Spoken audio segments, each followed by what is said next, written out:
Shirley. It's another time to chat, and we've already had a nice long off-screen chat about this, and I thought that it would be great to record it as a how-to for parents who want to understand more about Charlotte Mason's approach to nature study, and then how we had our own spins on it.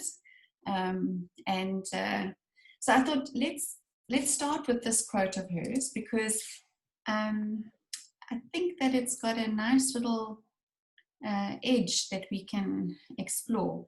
So she says, "We were all meant to be naturalists, each in his own degree, and it is inexcusable to live in a world so full of the marvels of plant and animal life and to care for none of these things."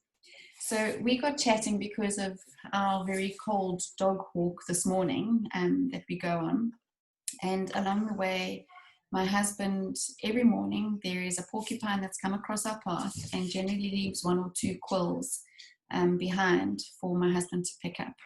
And what I realized is that is him being a naturalist in his own right, and taking the quill, and he keeps them on his desk and just enjoys the thought of that walk.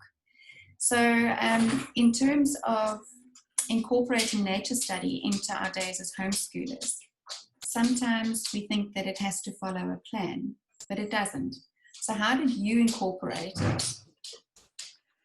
I would say very haphazardly. Like you say, we didn't have a plan, although I love the idea of Charlotte Mason with having children keep a nature journal.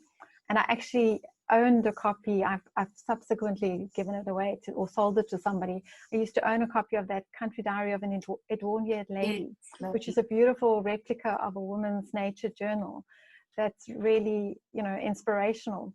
But unfortunately, we never were religious enough about it to produce anything like that.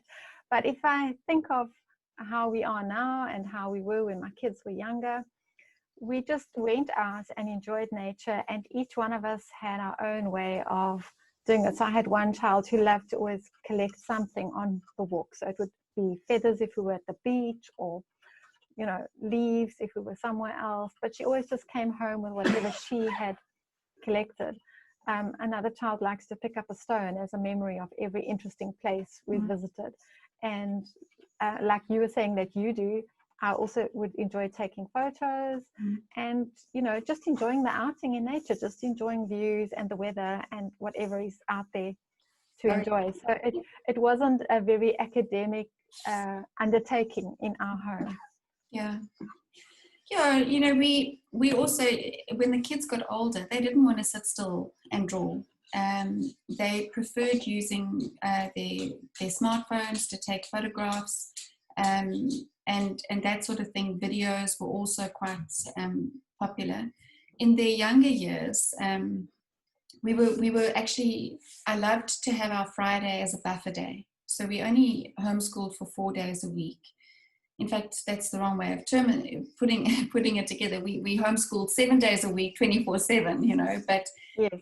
We only did sort of seat desk work for 4 days in a week. And then on the Friday, we would either, if it was a lovely day, we would, always find a place to go to, whether it was the botanical gardens or whether it was just the green belt next to our home or the forest or whatever. And there was times that the children would sit down and draw or, collect items or that sort of thing. But in general, each one of them would gravitate to doing something that connected them with nature. The one used to love building dams in the river.